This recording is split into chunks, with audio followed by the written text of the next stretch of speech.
Demain, ce sera beaucoup plus chaud pour le PSG qui reçoit City. Je vous donne la compo probable de Paris que nous envoient nos reporters. Donnarumma dans les buts, Marquinhos, Pacho en défense centrale, Hakimi, Mendes sur les côtés. Au milieu, Zaïre Emery, Vitinha, Neves et devant, Doué, Dembélé, Barcola. Voilà. Très bien. Je ne vous surprend pas de Ruiz par exemple. Aussi peut-être Kangin Lee qui n'est pas là. Pas de Lee, oui, qui avait joué quasi tous les matchs récemment. Quasi tout le temps, mais bon, voilà. Non. En tout cas, une chose, enfin, pour moi, c'est du 50-50 ce match. City est une bête blessée qui est en train de reprendre du poil de la bête, justement, avec certains joueurs qui sont en train de redevenir petit à petit les joueurs qu'ils étaient auparavant. Mais au moins, il y a une chose qui peut être bien aussi pour le Paris Saint-Germain, en dehors du fait qu'ils jouent à domicile, c'est qu'ils ne vont pas avoir une dimension physique particulière dans ce match-là à affronter. Et qu'au milieu de terrain, je pense que c'est une des clés. Et que le trio du Paris Saint-Germain, même si De Bruyne est en train, lui également avec Foden, sont en train de reprendre quelques couleurs, je suis curieux de savoir quelle sera la composition de Pep Guardiola demain, notamment au milieu de terrain. Est-ce qu'il va faire confiance à Gundogan? Est-ce qu'il va l'associer avec De Bruyne? Ils vont pas se tenter un match nul qui arrange tout le monde, là, les deux copains. Non, mais là, ils ont pris des joueurs sur le plan défensif intéressants. Il y a Ruben Dias qui a fait son retour également, qui manquait. Donc attention, parce que City, je pense qu'ils sont capables de faire un coup demain au Parc des Princes. De toute façon, plus globalement, il faut... La forme de City, tu la connais mieux que nous parce que tu suis beaucoup plus l'APL, mais enfin, on a tous compris quand même qu'ils allaient beaucoup mieux depuis les fêtes. Ouais. Et que pas mal de joueurs retombés dans leur travers contre Brighton la semaine dernière. Et que la confiance semble être revenue. Ça, c'est un constat qu'on peut tous faire. Mais si je m'arrête plutôt sur le PSG, c'est pas les matchs de Ligue 1 qui m'intéressent parce que je les trouve pas très bons en Ligue 1 en ce moment. Ils ont le droit d'être en confiance malgré tout grâce à ces résultats.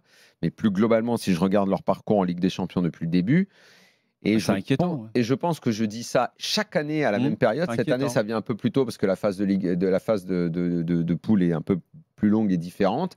Mais bon, le moment est arrivé de le dire. Il faut que nous voyons demain un PSG comme on n'a jamais vu depuis le début de l'année. On est d'accord. Voilà. Généralement, je le dis au moment où arrivent les huitièmes, ce genre de choses.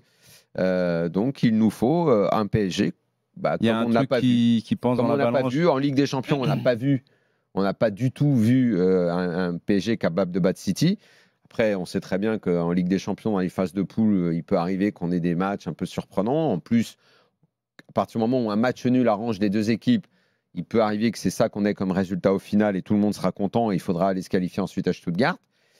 Mais il faut un PSG avec un visage qu'il ne nous a pas montré en Ligue des Champions. Il faut quelque chose de différent. Il faut qu'ils arrivent à amener de la vitesse dans le jeu.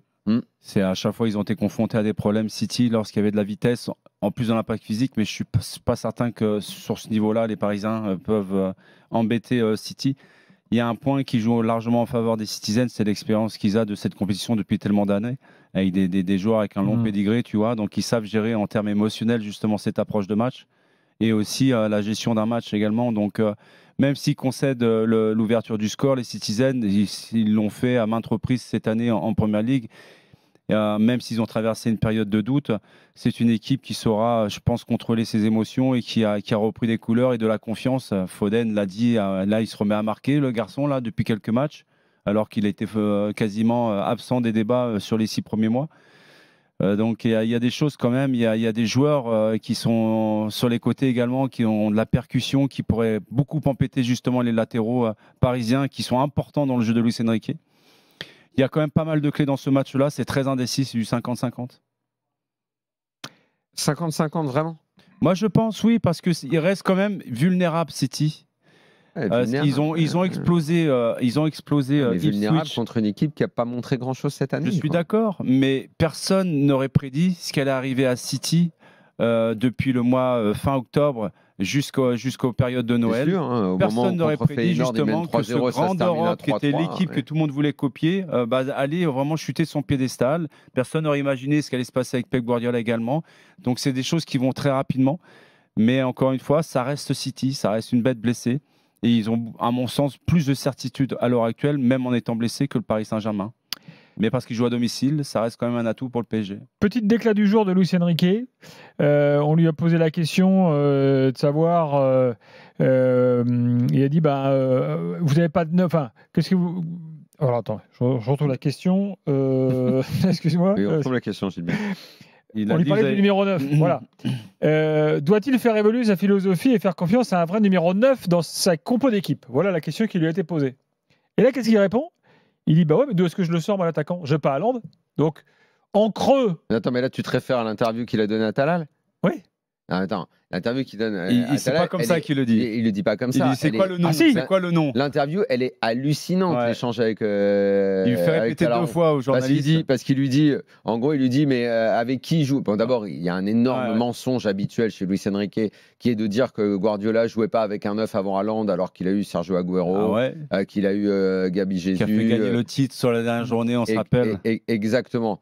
Et que effectivement, c'est peut-être avec Haaland que quelque chose de définitif est arrivé, parce qu'avant, c'est vrai qu'Aguero n'était pas toujours titulaire. Ça, ok.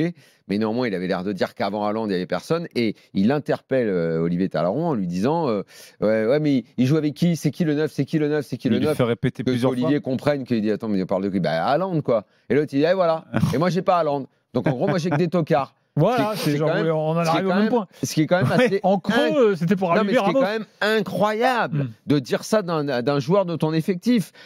Quand dans l'après-midi, tu lis les mots de Vitinha qui dit l'entraîneur est formidable, il dit les choses, il nous protège tous et tout. 2 heures après, en direct, et le mec pète un câble en disant qu'en gros, l'attaquant qu'il a, c'est une pipe.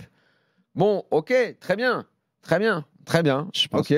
Je pense que Ramos a dû être très très content d'entendre ça. Écoute, bien sûr. Voilà.